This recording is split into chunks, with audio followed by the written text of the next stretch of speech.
Fellas, we are on to Los Angeles. Johnson, before we get into Riviera, I got to ask, what's your lineup this week? Are you playing any golf? I am playing Bel Air for the first time on Thursday Nice. with Colt. I'm fired up. I've wanted to play there for years, and I think I'm just gonna keep it at one day. I got to get out and do some work at Okay. Riv. What do you For think? you. What's our over under on celebrity sightings? You think at Bel Air? We'll go put it at 3.5, like relatively famous Wikipedia page level famous people. I've never been out there, so I can't say it. But if you say I'll take your line. I'll look around for him. I'll go over if I Please have do. to. Yeah. I played it one time and saw Larry David and Doc Rivers. So, I mean, it's you're going to see some famous people. I can almost guarantee you that. One of the great private golf course cities in the country. I don't think it's necessarily a great public golf course city in terms of LA, but obviously Riviera is this week, Patrick. It's an exciting golf course because the players love it so much. I mean, obviously, a lot of people aren't going to get the opportunity to play Riviera, but hearing how much the players love it, having the name attached to this event, the champions that have won here, I mean, it elevates our excitement because the players are so excited. Great amphitheater too, naturally around 18, which I feel like has seen a lot of great moments. You brought up Max Homa, not so great moment there when he won, but coming back in that short par 4 10th, the shot he hit from behind the tree in that playoff against Tony Finau. The Phil Mickelson, Keegan Bradley back and forth with Bill Rolling on Haas the as well ground. back in the day too. Like that was all time. And so just like the various holes, I would say there's 17 really good holes out there. I have a bugaboo with 4, and the fact that they lengthened it, I don't love. I know they flattened that green a little bit, but Johnson seems like no one could hold that green ever. Everyone was chipping from long of it these past like 5 years, it seemed like. And what's so troubling about that hole is if you land it just short in the Kikuyu fairway, it sticks. But if you land it just on the green, it shoots over. So I think this week it's going to be a little different with the rain. I think you'll be able to hold that green. But I'm with you. That's a frustrating hole. I thought you were going to say 10, Patrick, and I was going to have to start arguing No, with you. no. I'm just bummed we won't be able to see JT lay up this week and try to hit a wedge in that one, right? So everyone seems to be going it this time around. Yeah, lone player that would do it, of course, that funny Morikawa walking out in front of him video from a few years ago when he didn't realize JT would lay up at the 10th. Johnson, you love 10. It seems like it's a hole that you're into. I know, I mean, listen, the green is so difficult at times. Obviously, if it's soft, it's not going to be. But when it is firm and fast, it can feel, I don't want to say goofy golf, but it can feel a little tricky.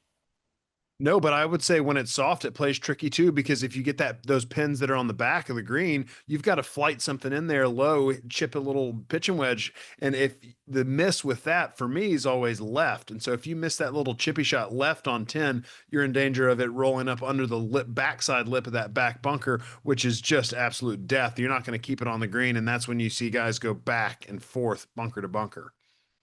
Yeah, you can make a big number there, especially when it's firm. Johnson, we all know 10. I mean, there's so many famous holes around Riviera, 6, 18. We can get into those holes, but you typically will pull out 3 holes that maybe aren't the most popular on the golf course to focus on as we get into this week. Well, there's a stretch on the back 9 of just knock you in your face par 4s, and that starts with 12, and 12 plays back downhill. It's a tough tee shot for anybody that moves the ball right to left, because you basically have to hit a fade to keep the fairway, hit the fairway, and then you play over a little wash area for the second shot, and the green runs away from you. Typically, these holes, I mean, they all play in the same direction, and typically with a southwesterly wind, they are straight back in your face, so they play long and demanding. I remember one year hitting 3-wood into the 12th hole, and I think given if we get some winds and as soft as these fairways are potentially going to be, 12 is going to be an absolute brute of a hole, and it's tough chipping around that green too. Yeah, you go 12 into 13. I mean, you think about back-to-back difficult holes where you're just hoping to kind of conquer them in 8 shots. And so the 13th is the opposite of 12. 12 takes a fade off the tee. 13 needs a draw. I've seen players that hit fades try to take it left of the trees and cut it around them down in there, and that's where they end up, back over in those woods. And then the green complex really pitched right to left with the wash area to the left. One of the best Sunday pins on the PGA Tour is back left on 13. It just sits out there on a little island, and if you go at it, you better have the right number, because if you're short, you're dead, and if you're long, you're dead as well. Yeah, Patrick mentioned the Max Homa playoff win when he got it done there at the 14th, the par three. But then we move on to 15. I mean, this is a hole that has been famous for so many years. I mean, Johnson, this is, when I think Jordan Spieth holed out a 4-iron in the NCAAs, playing alongside Justin Thomas for Eagle after the kind of calling for each other in that matchup. I mean, this is a brute of a par four. Well, big bunker down the right-hand side that nobody can carry if it's back into the wind. And again, you've hit a fade on 12, a draw on 13, and 15 really requires you to hit a fade because that left rough comes into play. One of the wildest greens on the golf course, too. It's sort of like a sideways Biarritz, if you will, where it's high on the left, down into the middle, and then back up on the right side. Just a fabulous green complex, so many great hole locations. Again, deep bunker fronting it, and it's just one of those stretches of golf that you're happy when you get to that 16th tee because you've gotten through this brutal stretch of par fours. Patrick, I've kind of got a take that I think some of the best golf courses in the world, the last three holes include a par three, a par four, and a par five. And we get this back-to-back weeks. I mean, you think about Pebble Beach, it happens there. And then obviously you get it at Riviera. I just like the variety to finish around. And it feels like Riviera is kind of the perfect variety in terms of a golf course, not just off the tee, but with the iron play, short par four, lengthy par fours. The variety, I think, is what makes this thing so beautiful. Yeah, a lot can happen. Really, anything can happen down the stretch. We saw Hideki Matsuyama a couple years ago just black out. Really, I remember the shots he hit into 15 and 16. He flagged them both. I thought I blinked and it was a replay that they were showing. But then you go and you have the par five up the hill. But if you miss the fairway, that kind of turns into a difficult hole and not a scoring chance necessarily. And then 18 is great also. That's just a sweet tee box. And I love what the broadcast has been doing, the little low camera from behind that they've been kind of showing off recently this year. That one going at 18, Johnson, send them a note. I'd love to see that one. But yeah, great variety, great chances for birdie, but also bogeys too. Johnson, if you could like pick a shot to have to recreate this week around this golf course, what do you think is atop the list? Like, are you going to hit out of the donut bunker? Like, what would be like? I want to hit this shot. If the pin's on the right and the player misses it on the left, I'd like to recreate a shot chipping it off of 6th green. That would be ideal. Yeah, all right, but we won't do anything there. 16 is such a fun shot. There's so many great short game shots, short-sided around that green. That would be probably a good place to be. Yeah, that is just a crazy difficult par three. I mean, it's not overly long, right? But it's just difficult. It feels like when you look at it from the tee, it feels very, very tough to hit, even with an 8 or a 9 iron. Just have to hit it at the center of the green. You cannot take on flags, especially if there's any wind, because if you hit it in the center of the green every day, you're not going to have more than 15 feet. But once you start flag hunting, you can bring double into play pretty quick, or at least a bogey. Yeah, I mean, again, and then you get an opportunity with a par five. I mean, you think about the U.S. Amateur years ago, Doc Redman with the eagle birdie finish to tie Doug Gim. So much history around this golf course, and obviously with this golf tournament. We are back talking Riviera, getting set for another big week. Patrick, it's an interesting week because we talk so much about the biggest names, the best players in golf, what this golf course requires. And then, of course, you got Tiger Woods, never won at Riviera. Rory McIlroy's never won this event. Scotty Scheffler has never won this event. I feel like it's a big week for those two guys trying to kind of take down Riviera. They've been close before. They've played it well. But, I mean, getting over the hump, I think, is important. I think winning at the cathedrals of golf is really important for guys like Rory and Scotty. And look, you got 3 Masters champions on the screen here. The last 2 winners, green jacket winners. And then you also, of course, have Scotty Scheffler, 2-time Masters champion, and Rory McIlroy, the reigning Masters champion. So I think it'd be a good bet to say that one of them is going to get it done this week. And an added kicker for Scheffler, Shane. I know you've kind of been on the can't win train for him, not to spoil anything, but this is the first time he's playing Riv with the mallet. It's been a couple years since he gamed that blade. This was kind of the tournament where all that frustration came to a boiling point. And then the following tournament, the Arnold Palmer Invitational, he introduced the spider, and kind of the rest is history. So if there's something to look at with Scheffler, the putter and the rest of his game looks great. And we talked about his approach play. In 23, he was number 1 in approach, 24, number 1, 25, number 1. So far, small sample size, number 51 on the PGA Tour in strokes gained approach. I think that's going to change this week, though. Patrick, do you hate the Mallets? I mean, is it Hate 'em. officially Hate 'em. hatred towards them? Okay. Yeah. It's just like everyone's talking rollback, rollback, rollback. And if we're going to talk rollback, let's talk about the entirety of the bag at this point. I mean, putting's getting too easy, I think. Yeah, Johnson like that one. We saw it. Yeah. We saw it a couple of weeks ago, man. He's still old school in so many ways. Johnson, I don't know if we have odds on that, by the way. Rory and Scotty getting it done this week. I mean, I'd imagine that's probably close to even money, from a book, if you were really going to think about the way they played really over the weekend. I think the important thing here, Johnson, is you to start following Scotty come Saturday morning, because the moment you get around him, he shoots 6-7 under. Thursday. Yeah, maybe I'll go out and instead of going to play Bel Air, I'll go follow him Thursday inside. Unhook the mic and you just talk into a cell phone or something. Exactly. Scotty's playing great. You mentioned it, Patrick. He's putting so well. Shane, you mentioned it as well. I'd like to go back to 16 and 17 with a chance to win last week. From about 15, 20 feet, he lipped out on both of them. I've never seen him putt the way he's putting right now. I love Scotty's chances to get it done this week. And Patrick, this is a place, I mean, you talk about Augusta National. I mean, we talked about Pebble Beach in kind of the same vein. It feels like the players that play Riv well, right? It feels like the guys that show up each and every year play this golf course well, no matter what type of form they're in. And I think winning here, I'm not going to put it at the top of Scotty's to-do list, because obviously he's still got a U.S. Open to win. But I think it might be number 2 in terms of what he's still got left on the kind of career resume. Yeah, it would definitely be nice to add. You look at the California kids in particular, your guy Max Homa always plays well here. Had a chance down the stretch too. Johnson talked about that tee shot on, 13. And I remember Max tried to hit that cut down the stretch then and got clobbered by the trees, hit it like only 120 yards when he was in the mix there. And then other guys like Xander Schauffele had a chance in 24. Cantlay had that big lead at the halfway point before I think everyone was getting sick that week, if my memory serves me right. So if you're from California, like Colin Morikawa's played well here too. He's had a couple good chances to win. He could be the second guy ever to win at Pebble and Riv in the same season. So like you mentioned, Shane, if you've played good here once, you tend to play good here a couple more times too. Johnson, how did you handle this golf course in your day? I played it pretty well. I obviously had my fair share of missed cuts like I did anywhere, but I had a couple decent chances.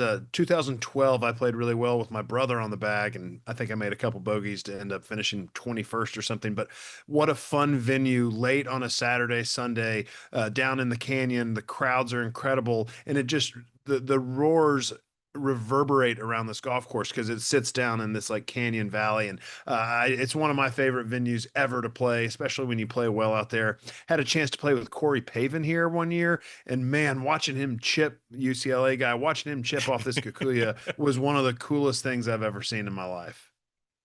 Yeah, Pavin got it done very differently than maybe the modern player gets it done. That is for sure. But hey, man, he could still get it done. And if you like Riviera, we were talking in the break, a lot of big events. I mean, coming to this golf course over the next couple of years. Got a U.S. Women's Open coming to Riv soon. We got the Olympics a couple of years away. So you're going to get a lot of Riv in your face, and who knows what's going to happen in terms of the PGA Tour scheduling going forward. So maybe potentially a shift in terms of scheduling there. But we're going to take a break, and then we're going to give out who's going to win, who's not going to win. I'm assuming you're going to hear a lot of Scotty Scheffler, probably going to hear a little Rory McIlroy, and some of the California boys going to make the list as well. Don't go anywhere. Golf on CBS continues right after this. All right, fellas, time to make some picks. Who's going to win, who's not going to win. Patrick, I know on your can't win list, you've got a guy that you already mentioned. When you put floaties on your arms, typically you're probably not going to make his can win list, I don't feel like, in terms of this week. But obviously everybody's in the field, all the big names, signature events. So, Patrick, I want you to start. Who do you feel like is going to win this week at Riv? Going to win. Okay. Easy one out of the way. Scotty Scheffler is going to shoot a few under on Thursday. He's not going to spot the field 10 strokes. And then he'll be fine going into the rest of the tournament. So he can win. I'm going down with the ship. Speaking of pool floaties, I might need them with Xander Schauffele. You can't quit him. I'm way too deep He showed some signs of life though at Pebble, I will say, which I really like. Not much, but some. There's a heartbeat there. And then Harris English is driving the cover off the golf ball right now, which you love to see. Great short game on him. This has a really high missed green and regulation percentage, so you got to be tidy around the green. He's putted these greens well. So I think English, a guy who won in California last year, could surprise some people too. All right, so Scotty makes your list. Johnson, Scotty making your list? Scotty's definitely making my list. I'm walking with him the last couple Sundays. I mean, if how can he not be until he does something to prove otherwise? I'm going with him. And Rory's making my list. He had his offense last week. Was a little bit worried about the way he played in Dubai one of the weeks, and came over with he made a ton of eagles, birdies, but he also made some triples and some doubles. So he's going to tighten it up a little bit here and make some better decisions. Rory's got a chance. And then Tommy Fleetwood, I only walked the last 4 holes with him at Pebble on Sunday, but boy, oh boy, did he hit some quality iron shots. I was really shocked at the way he played both weeks in Dubai over in the DP World Tour, but Tommy Fleetwood's got a real chance, and I think this could be a breakout moment. I know the Tour Championship was a big win, but this would be much, much bigger in my opinion. Johnson, I saw 19 consecutive rounds in the 60s for Tommy Fleetwood on the PGA Tour. When you hear those types of stats, it's kind of like the Scotty top 10 stat. You're just like, that doesn't make any sense. Surely that's not true. And then you look it up. I am very interested, by the way, Johnson, not as much of a pro shop at Riv than maybe what you find at Pebble. So do you think he goes Riv outerwear this week as well? Or do you think he might mix in like an LACC hat? Maybe he goes to Bel Air. I'll be interested in what Tommy's rocking throughout the week there at Riviera. I thought he looked great last week. I mean, getting a little bit more of a structured hat really fit his hairstyle a little better. Don't forget LAGC too, Shane. Come on, don't forget about TGL. Right. I forgot about that. You know what? He could lean into that. So that's a great call. That could be his outerwear throughout the week. Very smart point there. I'd lose it if he does that. Patrick McDonald himself. All right, I got Hideki on my list that I think can win. Has played great here throughout his career. Another guy that has always played well here, Adam Scott. I think Adam Scott's focus right now is on 5 events each season, and this is one of the 5 where the focus lies. And I got Patrick Cantlay as well on my can-win list, which means on my can't-win list, once again, I've got Scotty Scheffler. I don't think he's winning. History tells me he doesn't win at Riviera. I got Rory on my list. Doesn't win here. Has never won. Close. I'm crazy. And I got Colin. I don't think he's going to go back-to-back, even though that would be wild to see. Patrick, who's not winning? I got Colin as well. Pool floaty guy, Victor Hovland, unfortunately. Just curious about his driver. And the one who I'm most afraid about is Hideki. I was talking to Mark Immelman yesterday. He said he was following him at Pebble Beach and said the driver looked much better compared to the Phoenix Open, which I did not love to hear, knowing that I already filled out this outline and Hideki was in a can't-win position. So that's the one I am by far most Google worried about. doc, nope. by the way. You could jump once in you're there in, you're in. All right. Well, Johnson's committed. Who do you think's not going to win this week? I mean, this may be shocking, but Chris Goddard looked tired the last 3 days at Pebble. He's had a lot going on. He's won twice already in his first 4 events. He's not winning. Wyndham Clark, I'm going to ride on this one for a long time. I think he's reverting back to the mean of his play previous to winning the Wells Fargo Championship. He doesn't drive it good enough to win around here. And then my last is Cam Young. Mentioned him earlier. Been very disappointed in his start. I think this is a good fit of a golf course for him, but has not shown enough form. You fellas got the same guy that's winning. Patrick, I'll let you take it. Who's taking home the trophy this week? He's going to be going by Scott Scheffler after the win this week. And you got him as well, Johnson? Yep. I do. All right, I'm taking Patrick Cantlay. He's finished 3rd, T4, his last 2 starts at Riv. Had another top 5 back in 2018. Patrick Cantlay, I think, is going to pick up a big win. And, of course, you can catch the action on the weekend from Riviera with Johnson and company. He'll be hitting some golf shots, donut bunker, who knows. That's Saturday and Sunday, CBS Paramount Plus. Don't forget to subscribe to our show. We'll be back next week. Excited for Riviera.